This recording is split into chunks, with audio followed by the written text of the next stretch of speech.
तर ओबीसी आंदोलक लक्ष्मण हाके यांच्यावर पुन्हा एकदा हल्ला झाला। म्हणजे अहिल्यानगरकडनं भगवानगडावर ते जात होते आणि त्याच वेळेला त्यांच्यावर हल्ला झाला। पण या हल्ल्यानंतर पुन्हा एकदा नव्यानं आरोप प्रत्यारोप सुरू झाले। बघूया त्यावरचा एक खास रिपोर्ट। लक्ष्मण हाकेंच्या गाडीवर हल्ला करणारे कोण?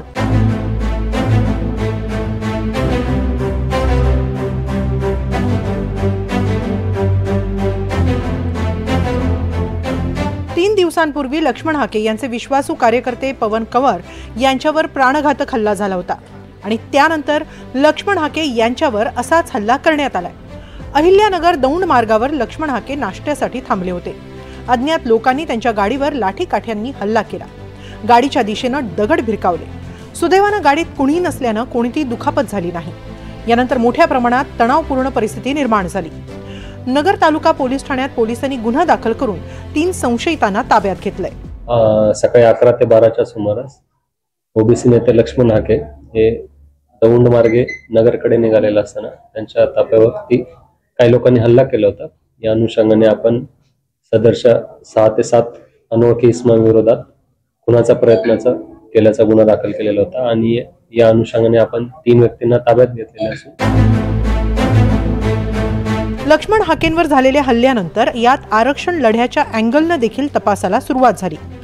गेल्या काही दिवसात महाराष्ट्रात निर्माण झालेल्या मराठा विरुद्ध ओबीसी वादाची याला किनार आहे का अशीही शक्यता वर्तवली जाऊ लागली। पण मनोज जरांगे पाटलांनी हा काहींचा स्टंट असल्याचं म्हणत हाकेंनाच टोला लगावला। आपण ही छोटी छोटी कामं आपल्या शेतकऱ्यांसाठी करू, त्यामुळे यांच्याकडे आम्हाला या स्टंटबाजी लोकांकडे लक्ष द्यायला वेळ नाहीये। हे प्रसिद्धीसाठी गाड्या फोडून घेते, हल्ले करून घेते, दुसऱ्याचे नाव घेते, पण आम्हाला त्याच्यात वेळ नाही। इथं संकट शेतकऱ्यावर आम्ही त्या कामाची संधी। आज आम्ही दौंड मार्गे नगर बायपास अहिल्यानगर बायपास वरून येत असताना सारंगी हॉटेल समोर 10 ते 12 लोकांनी आमच्या गाडीवरती हल्ला केलेला आहे आणि पोलिसांच्या 2 कॅनवाई गाड्या असताना डिपार्टमेंटची लोक आमच्या बरोबर असताना त्यांनी अजिबात न घाबरता 2-2, 3-3 फुटाचे बांबू आणले आणि आमच्या दोन्ही गाड्यावरती त्यांनी बेछूट हल्ला केलेला आहे। एक 10 सेकंद जरी आम्ही कमी जास्त झालो असतो तर ते आमच्या डोक्यात पडले असते, एवढं मी तुम्हाला निश्चित सांगतो। लक्ष्मण हाके यांच्यावर आतापर्यंत 9 वेळा अशा प्रकारे हल्ला झालाय। सरकारकडून दखल घेतली जात नसल्याचा आरोप हाकेंसह आता इतर ओबीसी नेतेही करू लागले। आतापर्यंत 9वा आजपर्यंतचा माझ्यावरचा पर्सनल 9वा हल्ला आहे आणि माझा जो सहकारी माझ्याबरोबर जो आंदोलनात होता त्याचे दोन्ही हात फ्रॅक्चर करून डोक्यावरती त्याच्या टाके पडलेले आहेत, पाय फ्रॅक्चर झालेला आहे आणि तो आता हॉस्पिटलमध्ये आहे परभणीच्या। हे हल्ले चालू आहेत। महाराष्ट्र शासनाला याची कुठलीही फिकीर नाही। कधी आम्हाला कुठल्याही अधिकृत व्यक्तीचा फोन येत नाही। आमचा गुन्हा काय तर आम्ही ओबीसीचं आरक्षण वाचवा म्हणतोय।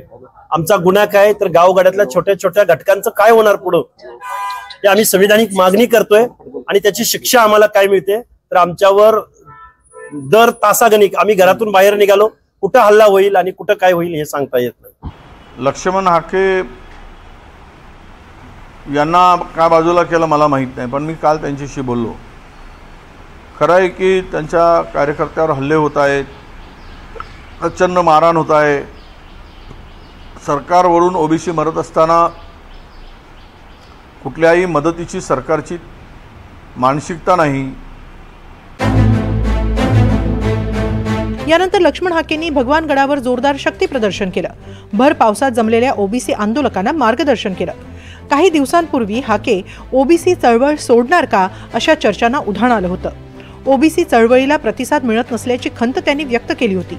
पण भगवानगडावर केलेल्या शक्ती प्रदर्शनातून मात्र चळवळ कायम सुरू ठेवण्याचा निर्धार हाकेंनी व्यक्त केला। आता बऱ्याच वक्त्यांनी सांगितलं की माझ्या पोस्टवरून बोलले, काय करणार? कारण सत्ताधारी आपल्या बाजूने बोलायला तयार नाहीत। एकही आमदार आपल्या बाजूने बोलायला तयार नाही, एकही खासदार आपल्या बाजूने बोलायला तयार नाही, एकही मंत्री आपल्या बाजूने बोलायला तयार नाही।